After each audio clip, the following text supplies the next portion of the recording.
It is a great honor. I'm very blessed that Aaron gave me a call here on Monday that I can come out here and to preach the word here to St. Clairsville, St. Clair Avenue Church of Christ. You guys get the pleasure of being the first congregation, other than my home congregation, that I can preach to. I went to Ohio Valley University back in 2018, and I did get some opportunities to study Bible and to speak there at the chapel. Other than that, it's always been Bible class and devotions at my hometown congregation. So I am grateful for the opportunity to be here this morning. The title of my lesson is See a Need and Fill a Need. I got that little saying from an old movie that I used to watch. It was about inventing to meet the needs of the less fortunate, to make them feel more included, to make them feel better about their lives. And this man, he was trying to model himself after his role model, and who was a inventor. And that was his main purpose. He built this huge corporation, and it was all catering to the needs of the less fortunate. And that is our duty that we are commanded to do. And Jesus says to go out and do the same. And if you would, turn to Luke chapter 10 and verse 30. And in Luke chapter 10 and verse 30, we see a parable of the Good Samaritan, and we often are taught that in our younger years. I know I was back in Hartville. A lot of my children's Bible classes that I attended was all about being a good Samaritan, doing unto others as you would want to do unto them. And I would like to read that parable because it seems like, at least in my experiences, that we rarely hear about that taught in today's Bible classes and even sermons that I've heard through the past years.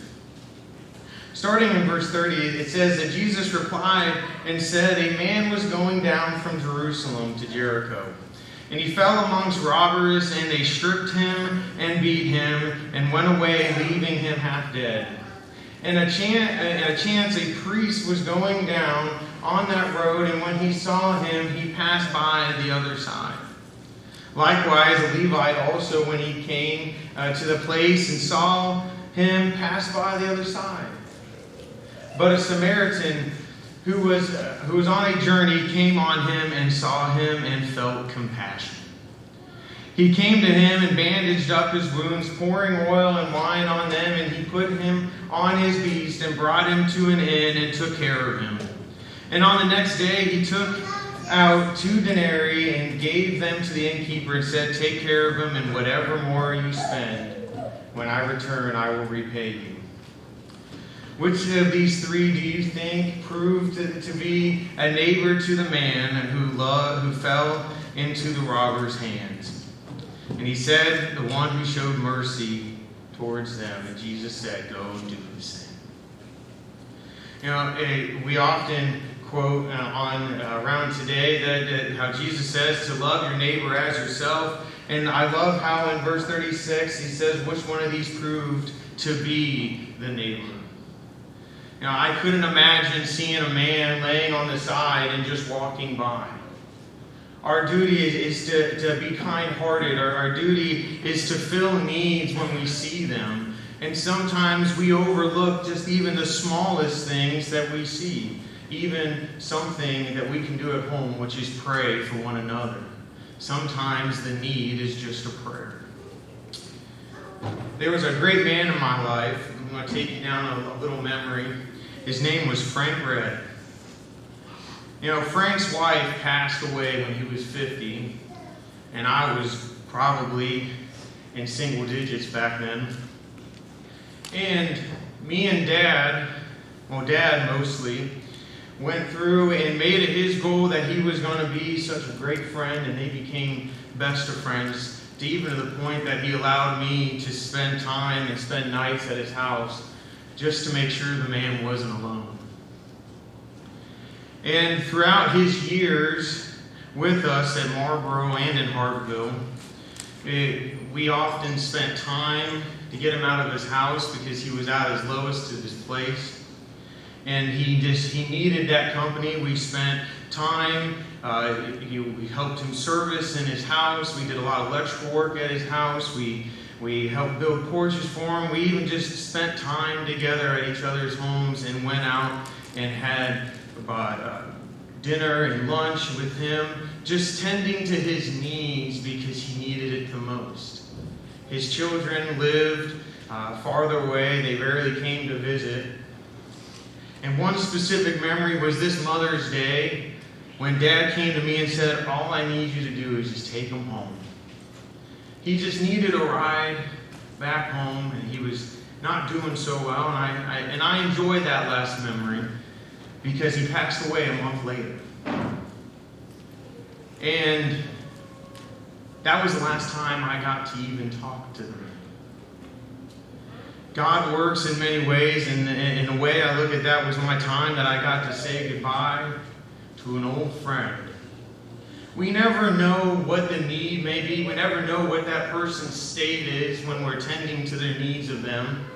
We never know what their spiritual life is. We never know what their physical condition is. We don't even know what's going on without building a relationship. But that small need, whether it is just giving them a ride home, can make a huge difference.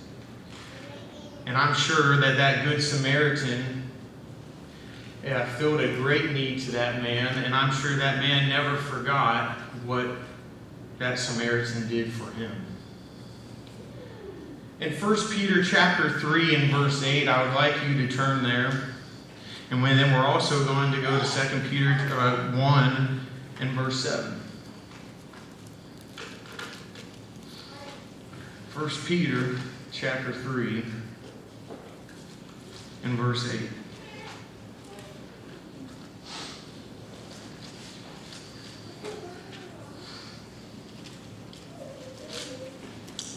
In 1 Peter chapter 3 and in previous verses, it was talking about husbands and wives and their understanding of each other. But in verse 8 it says, all of you, I call all of you to be harmonious, sympathetic, brotherly, kind-hearted, and humble in spirit.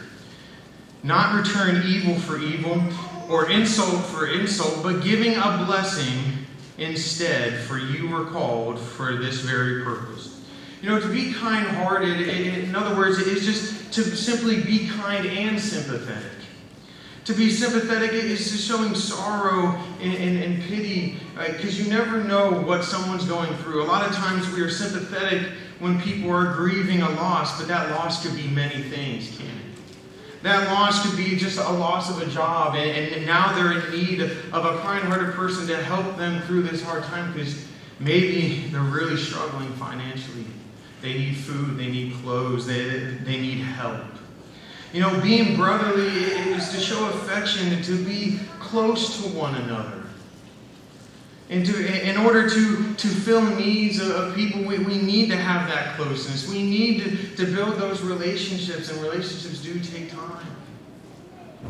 And most of all, being humble. Being humble means to have an honest opinion of yourself, but also to make sure that you're not putting yourself above somebody else, and especially not above God.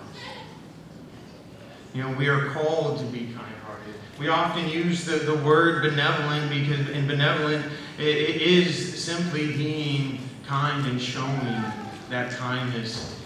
And sometimes, again, like I said before, we do overlook just the smallest acts of kindness that we can do.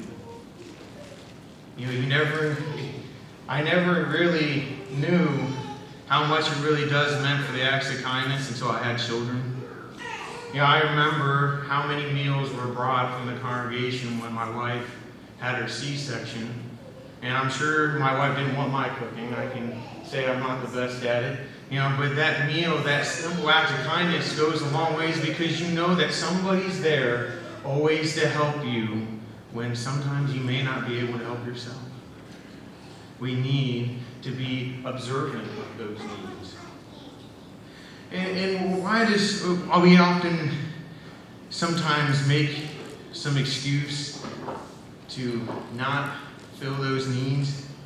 I'm going to tell you one thing, especially with coming in and speaking and preaching, is the fact of a lot of times we get nervous of taking that next step. That having confidence and building your confidence to go out and just walk up and say, hey, I've noticed you seem very down. Maybe you seem a little bit depressed. Well, what is going on in your life? Taking that first step to introduce that conversation. The verse that gets me over the nervousness is Isaiah chapter 41 and verse 10. If we turn there, and it really does make a difference. It really does build courage. Isaiah 41 and verse 10. And it says, do not fear, for I am with you. Do not be anxious. Look about you, for I am your God, and I will strengthen you, and I will help you surely, and I will uphold with my righteous hands. You know, God says, again, also in Romans chapter 8 and verse 28, all things work together for those who call into his purpose. Being nervous to take that step, God is always with you. He's going to lead you down the path that is right. He's going to lead you to make sure that everything works together. But I'm going to tell you that filling a need is a commandment. Filling needs is a good purpose to have.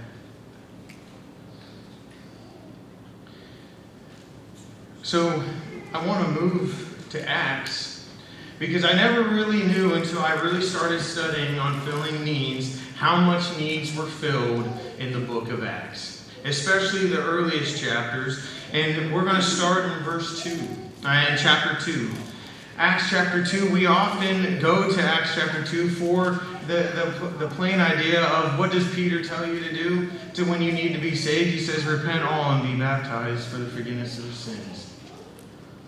You know, but what about in the later verses, especially in verse 44? Acts chapter 2 and verse 44, we see that they all came together, reading here, and it says, and all those who had believed were together and had all things in common. And then in verse 45, they say they began selling their property, their possessions, and they were sharing them with all as one may have a need. You know, we look in here and we look previously in verse 1, they were all together in one place. Well, a lot of these Jews, they came together for the day of Pentecost, and we can see that when it came about that they all started hearing each other in their own language. And what does that mean? That they're all coming from different backgrounds. And we can see that in verse 9, the partisans, the Medes, I'm probably going to really butcher these names, but the Lamanites, the residents of Mesopotamia, Judea, Cappadocia, Pontus, Asia, Phrygia, Pamphylia, Egypt, districts of Libya, around Cyrene, the visitors from Rome, both Jews and proselytes, Cretans and Arabs. We have all these people coming together into this one place. And I don't know about you, but that has to be a very long journey for these people. And I know when we go on vacations and we take time, we have to make sure that we have everything in order. How many socks do we need? How much money do we need? How much snacks for the car ride? There's so much planning that goes into effect. But then Peter gets up here in Acts chapter 2 and preaches the prophet Joel. And many were saved. About 3,000 souls were saved in this area. And then what happens is they wanted to continue to devote themselves and continue to learn. And what does that do? That makes their journey longer. And to the point that now they probably exceeded what they have packed. They probably exceeded the funds. And what do these do? What do these new Christians do? What do they? They come together in verse 45 and they sell and they share amongst their needs. That's a great thing so that they can continue to build themselves up. We can continue through Acts. And in Acts chapter 4, we see that there's a serve for the common well-being of others. So let's turn to Acts chapter 4. And in Acts chapter 4, we can read starting in verse 36. And he says, Now Joseph, a Levite of Syrian birth, was also called Barnabas by the apostles, which translated means the son of encouragement, and who owned a tract of land, sold it and brought it to the money and laid it upon the apostles' feet. Now, in previous verses, we can see that they never really thought of that when they owned a property, they regarded it not as their own, but to freely use it for the common well-being of the people around them. And they turned around and they brought possessions enough to last them the feast. So these are the people that are coming back that were previously in Acts chapter 2. They brought enough, but many of them also converted and they continued into their journey in Jerusalem. And then eventually, like I stated before, that their journey exhausted their materials. And so this man named Barnabas comes together and he sells his possessions and lays it at the apostles' feet so that he can give it to the people as they need it. What a great act. What a great service to do. You know, everyone there was of one mind. They were like-minded. They were one heart. They all had the same focus. You know, and we often put focus on helping the people in the church, but what about the people out of the church that need help? There's so much needs. I know that my Uncle Josh just got back from Peru and doing his ministry out in Peru for a week. And many of them, they were not Christians, but him and his church and his family went over there and they gave to them while also preaching the word to them. You know, what great service then to bring them the word of God, so that they know how God can direct and hold their hand through their lives to make their life even better. You know, just like how Barnabas sold his land for the well-being of others, what great well-being than to have God in their life. You know, no one amongst them. In verse 34, we do read in Acts chapter 4 that there was none amongst them that were allowed to go needy, because, again, what a good Christian heart to never let anyone go out with a need. Always meet their needs. And we know that what we can do, but we always know in Matthew chapter 6, God says that I will give you everything you need. But sometimes we just need that brotherly kindness, that kind heart encouragement. Now, in Acts chapter 6, we often go to this for describing deacons. And it just happens to be that I am currently with the elders, and I'm studying on being a dynamic deacon. And one of those things that they're teaching me to fill that need whenever that need arises. We're getting ready to establish 3 of them, and Aaron Birch is amongst them. What a great man he is. And but there will become a time where my name might be called. So Jim Kidd is the elder there. He's taking his time to sit with me and to teach me how to be a better servant into the church. But we come to Acts chapter 6 because there was a need, and there was a lot of men. There was some men that were of good faith and were of good reproof, because there was a need of widows that were being neglected. And he says here, starting in verse 1, Now, at this time, while the disciples were increasing in number, a complaint arose on the part of the Hellenistic Jews, again, against the natives, Hebrews, because their widows were being overlooked in the daily service of the food. So the 12 summoned the congregation of disciples and said, "It is not desired for us to neglect the word of God in order to serve tables. Therefore, brethren, select among you 7 men of good reputation, full of the Spirit and the widows, who may put in charge of this task. But we will devote ourselves to prayer and to the ministry of the word." Now, there's nothing saying that these men are deacons, but this is an example of how you're filling a need. But part of being a member, just a member, not in the point of leadership, but just a Christian in general, is being observant. And that's one thing that they do teach you, that I am studying, is to be observant, because you never know what's going to stumble. I know before Aaron called me this past week to come out here and preach, that I was praying for more opportunities to be observant to not only the needs, but to see an opportunity that's in front of me to preach the word and to just get a Bible study. It's been a long time since I've actually had somebody agree to have a Bible study.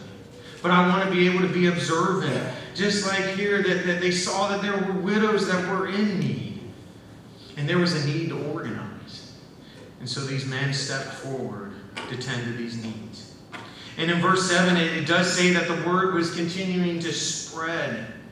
You know, when we feel needs, the word will continue to spread. Why? Because we are called to be a light of the world. When our light shines amongst the community, when our light shines, when we feel a need, it does go noticed. You know, but there is also a need also for the church that men make sure themselves are qualified to be leaders. What about filling the needs that God tells us in our church that we need to have overseers and we need to have deacons to fulfill the needs of the church as well? But we can also, in Acts chapter 5, see of how not to give, which is to give through jealousy, and also to hide it and lie about it. With Ananias and Sapphira, we go back to Acts chapter 5. And it says, "But a man named Ananias with his wife Sapphira sold a piece of property. They kept back some of the price for himself and his wife. Fully knowledge of bringing just a portion of it, he laid it at the apostles' feet. But Peter said to Ananias, 'Why has Satan filled your heart to lie to the Holy Spirit and to keep back some of the price of the land? While it remained unsold, and it did not remain your own. And after it was sold, was it not under your control? Why is it that you have conceived this deed in your heart? And you have not lied to men, but you lied to God.' And Ananias heard these words and fell down and breathed his last." You know, when Ananias brought this through, you know, he did see what Barnabas was doing, and there was a little bit of jealousy there, but the biggest thing was that he gave and he lied about it. He lied not. He said he lied not only to men, but he lied to God. You know, when we give, we're supposed to give freely. We're supposed to give generously, as is talked about in 2 Corinthians chapter 9 and verse 7. When we fill needs, it does the same. But in Luke chapter 6 and verse 35 and 38, we are supposed to give without the expectation of getting something back. We give, and what we give, we also get in return. So if we give with a grudging heart, if we give without the kindness of heart, we give with jealousy, we give trying to expect something in return, how do you think somebody else is going to tend to you when your needs come about? In Ephesians chapter 4 and verse 25, I would like you to turn there. Ephesians chapter 4 and verse 25.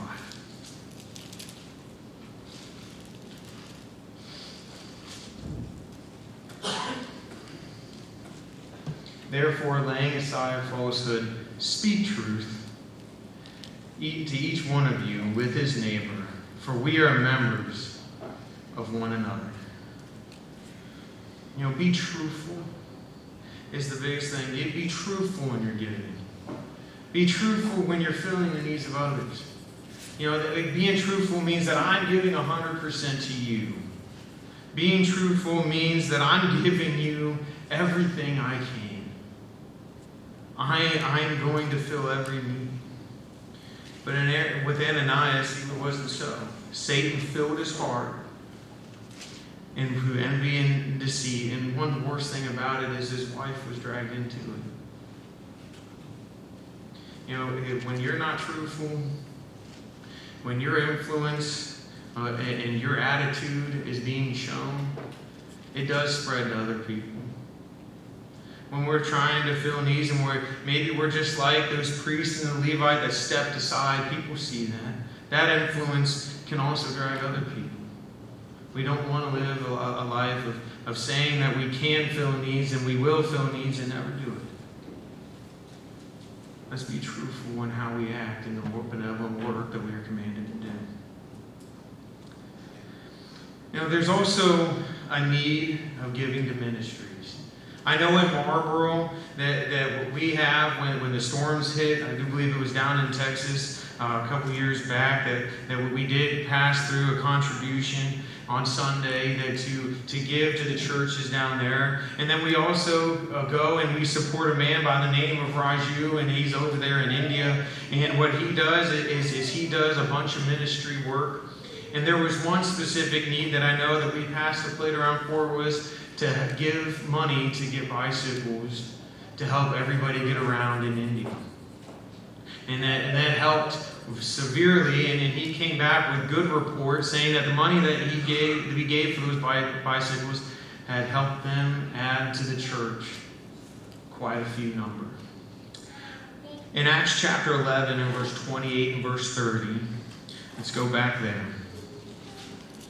We can see that there was a prophet named Agabus, and he's also talked about it in Acts chapter 21, and a supposed prophet that he foretells in Acts chapter 1, Paul's imprisonment. Well, he also foretells of a great famine that's going to hit the worldwide in Acts chapter 11.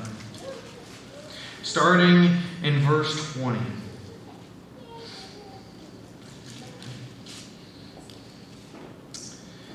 Well, actually, starting in verse 19. So then those who were scattered because of the persecution that occurred in the connection of Stephen made their way to Thessalonica and Cyprus and Antioch, speaking the word not one except to Jews alone, but there was some of them, of these men in Assyria, who came to Antioch and began speaking to the Greeks, also preaching the Lord Jesus. And the hand of the Lord was with them, and a large number of them believed and turned to the Lord. The news about them reached the ears of the church in Jerusalem, and they sent Barnabas off to Antioch.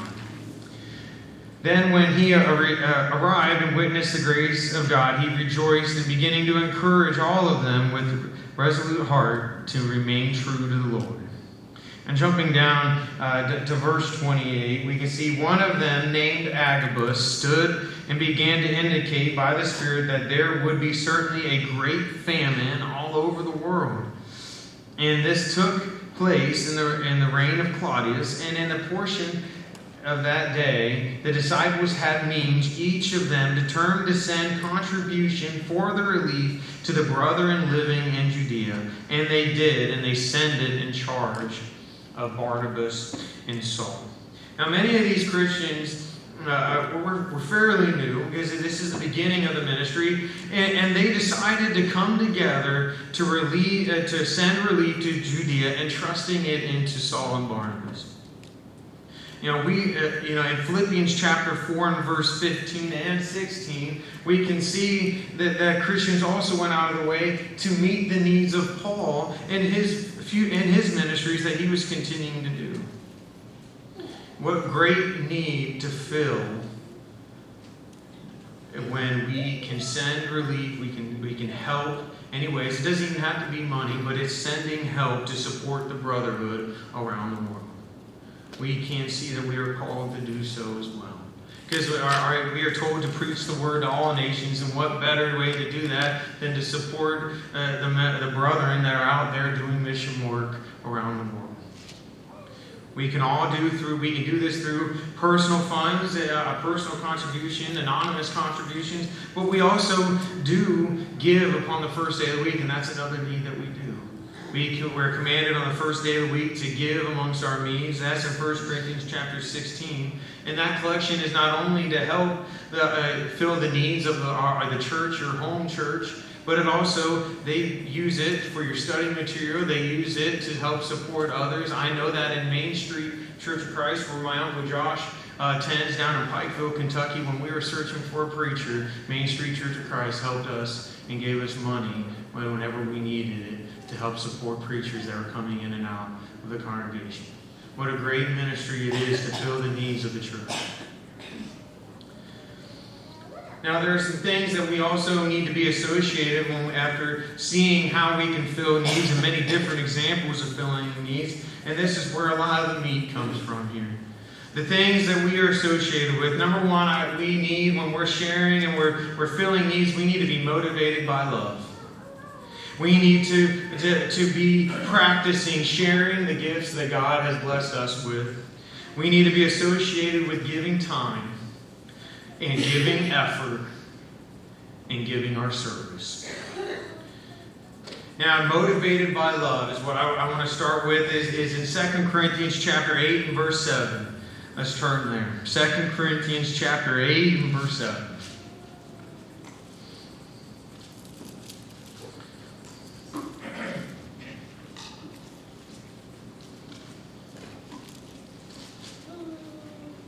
It says, "But just as you abound in everything in faith, utterance and knowledge, in all earnestness, and in the love that we inspired you, see that you abound in the gracious work also."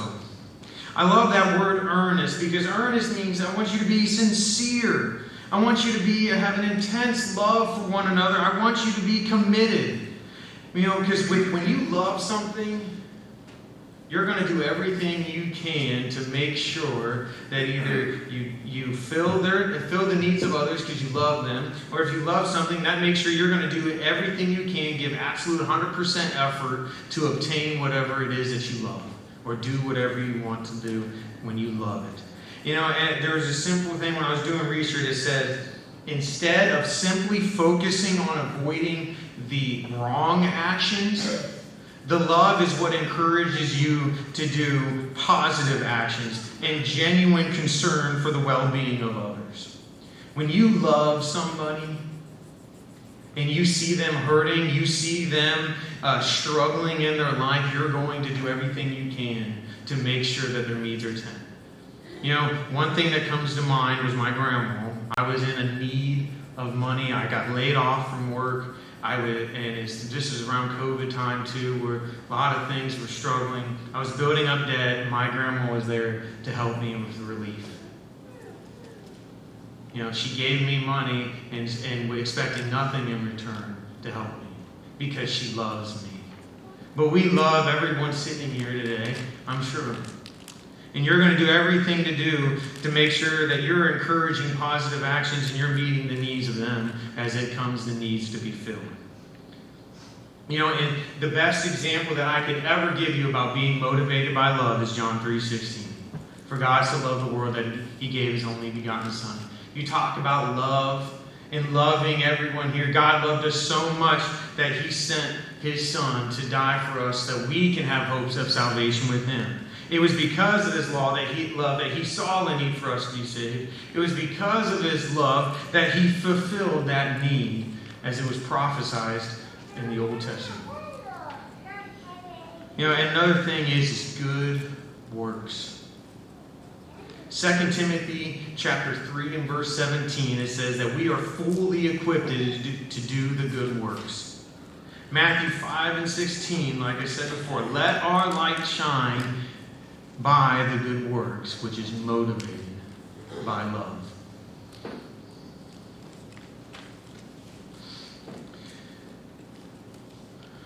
a mention that we should be associated with sharing.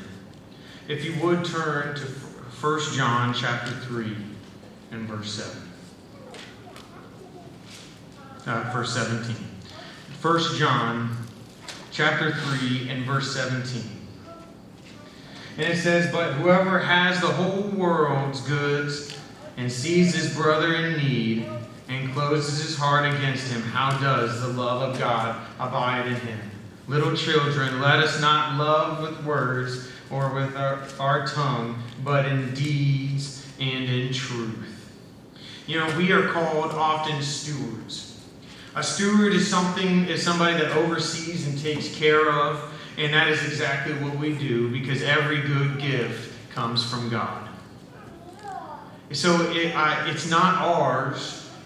We often use that because we do have a common phrase that everything that we do, we bought with our money, it's ours, but in all reality, it is God's.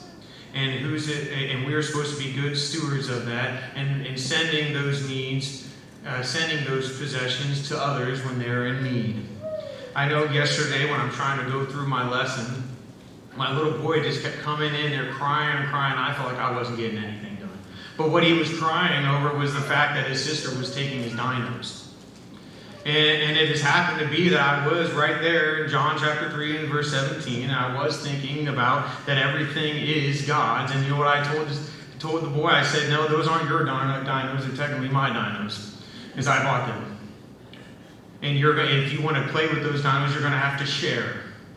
You know, there's a lot of lessons that we can learn from kids. And one of the biggest things is kids get hurt and they immediately forgive 2 seconds later.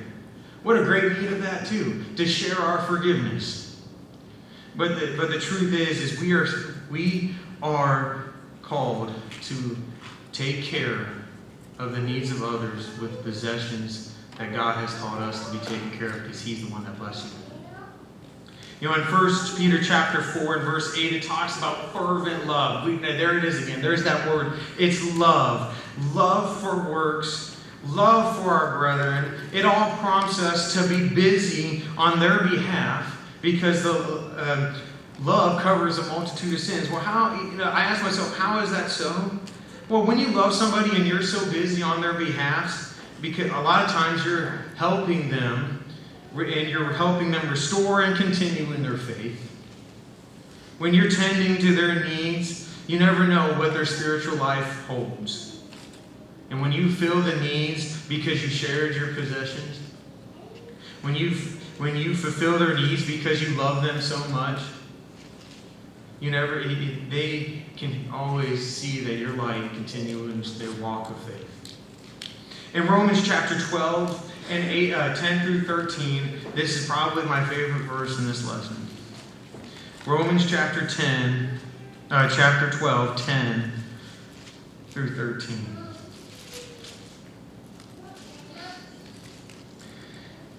And that reads, "Be devoted to one another in brotherly love.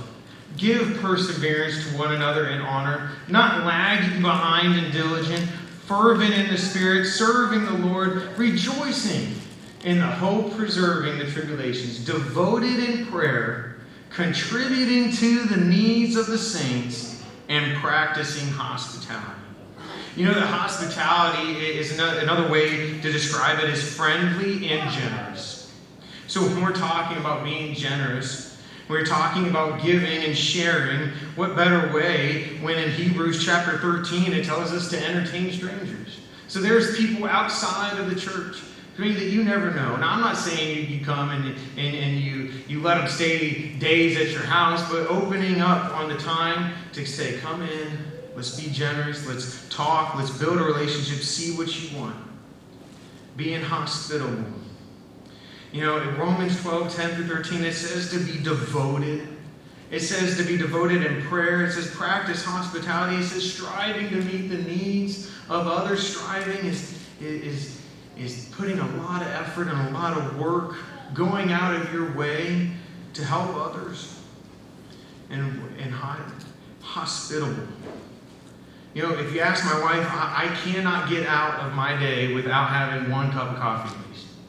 And they often say, well, you need your coffee fixed. Well, how about your hospitality fixed? Have you had that this week? Have you had that today? Being generous to one another, sharing your needs. You know, I'm sure you have many opportunities to be hospitable to people around you. Even, again, back to the small things. A lot of people will strive away from benevolent work because they think that it's just too small for that need. They want to look bigger.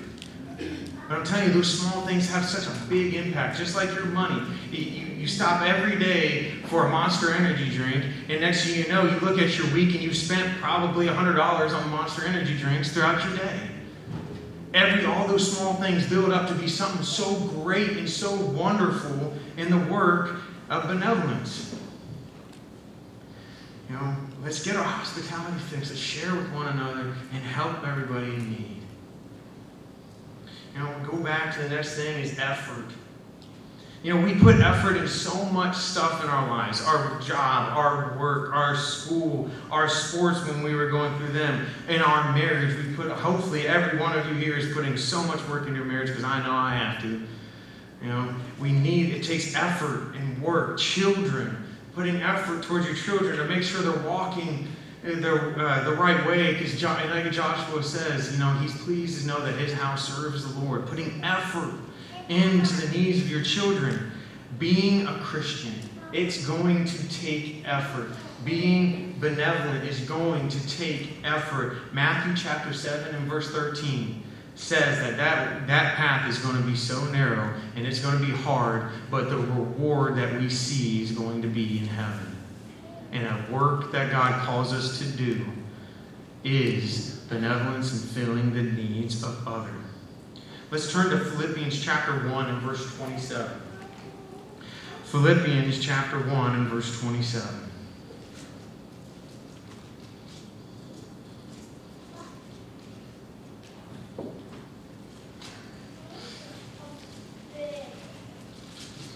And it says, only conduct yourselves in a manner worthy to the gospel of Christ, so that whether I come and see you and or remain absent, I will hear of you that you were standing firm in one spirit and one mind. And here's that word again, striving together for the faith of the gospel. Striving in other words, effort. It's going to take work. It's going to take effort. You know, and we mentioned 4 and 15 and 16. Let's just turn over there real quick since we're in Philippians. Philippians chapter 4, 15 and 16. And what that says here is, you yourselves also know, Philippians, that at the first preaching of the gospel after I left Macedonia, no church shared with me in the matter of giving and receiving, but you alone. For even Thessalonica sent a gift more than once for my needs. How great is it to go the extra mile that the Philippian church did and the Thessalonica to send needs to wherever Paul was going, which it was soon after he left Macedonia. How great, you know, I'm sure it's not like just throwing it in the mail and sending it out, you know, back then. I mean, sure it takes a lot of effort to fill those needs of Paul. Taking that extra effort, taking that extra mile for Paul's needs. Giving takes an effort. Filling needs takes an effort. In Philippians chapter 4 and verse 28, you know, it talks about working and laboring. Well, how about laboring to have your needs not only for yourself, but laboring to have the resources to serve others? Effort. It all takes effort. Colossians 4 and verse 12, there was a native called Epaphras who was a native of Colossia, and it said, what about this? Laboring in prayer. You know, it sometimes takes an effort to really think about everybody there in need. But it doesn't take much effort to sit down on your knees and pray to help others that are in need. Everything we want and need takes effort in life. So does serving. I'm going to conclude with time. I saved time for last because I'm going to tell you, we always say, I don't have enough time. I don't have enough time. But look at your life. A lot of times people waste away a lot of time whether it's just sitting in front of TV, whether it's sitting in your leisure time, which is great. Having leisure time is known to help you in your mental life and your mental health. But sometimes we can find time to do things, but we always use time as an excuse. James chapter 4 and verse 14 says, time is but a vapor. When I think of vapor, you can tell like when you're just even boiling water and how it goes up, and then in a minute you can't see it anymore, and that is truth. I think about all the time, and it seems like yesterday I was leaving the hospital with my son. Time just flies by. And that's something that we can do to give people our time. In Ephesians chapter 5 and verse 16, it says to redeem it, to save it, conserve it. Why? Because we want to save it to continue in God's Word.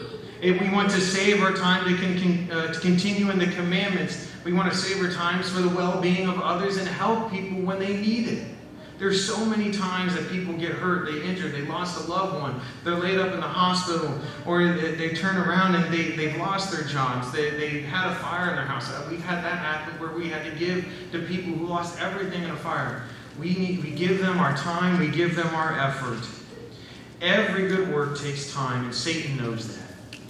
In Luke chapter 4 and verse 13, I associate this with time because he just got done tempting Jesus, and he left and said he was going to wait for the opportune time.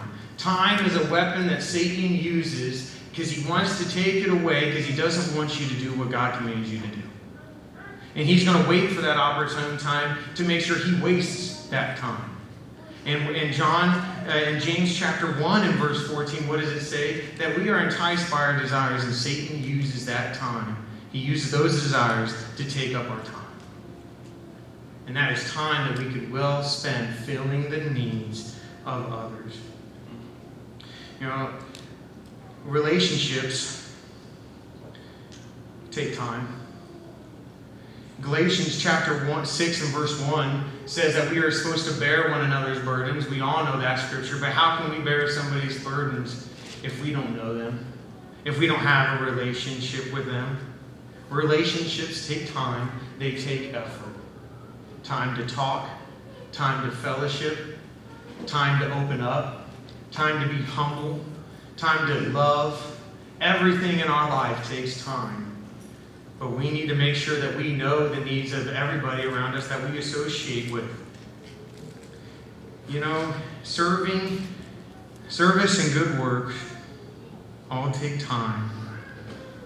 What better way than to give people our time? When we go out there, even if it is 10 minutes, I've seen people go to work days that we have at church, and it seems like they're there for like 20 minutes and they're leaving. But at least they took their spare time to stop by. Maybe you can't do something, but you can at least show your face. That means more than anything. I'm sure if anybody's been here and been in the hospital and you just saw somebody's from church, the random face shows up at the hospital, I'm sure that makes your day. I'm sure that makes the biggest difference of the word, that they went out of the way, they took their time to drive to that hospital and actually see you. Or write a card. Everybody loves to read a card because you know what it says? It says, I'm thinking of you. I haven't let your needs be neglected. I'm still thinking of you. And I took this time to write that card. Everything takes time. Everything takes time. But you want to know what else takes time? And it takes more than just time. It takes effort. It takes love of the brother. It takes forgiveness. It takes sharing of your thoughts. It takes a service. And that's responding to this invitation. We offered an invitation here. And just like I said, it takes time, it takes love, and it takes the forgiveness of not only God, but maybe it was a public situation, and it takes the forgiveness of your brothers and sisters standing right here. Every service, including the service and effort of the invitation that we offer today. We see needs, and let's fill those needs. Maybe it isn't that you need prayers, but maybe you haven't obeyed the gospel. I never leave without saying that it takes hearing the word, believing the word, repenting of your sins, confessing with your mouth, and being baptized and living faithfully. That's what it means to be a Christian. But it also does mean to be a Christian that we need to fill the needs of people around us, and sometimes we just say we're too busy. I know when Dad asked me to take Frank home that one last time, I feel bad because I kind of complained about it because I had a lot of stuff going on that day. But I'm so glad that I did fill that need that was asked, because I would have never got that last time to talk to them. Let's be observant. Let's see the needs of our brothers and sisters. If you need help, please come forward as we offer this invitation as we stand and sing.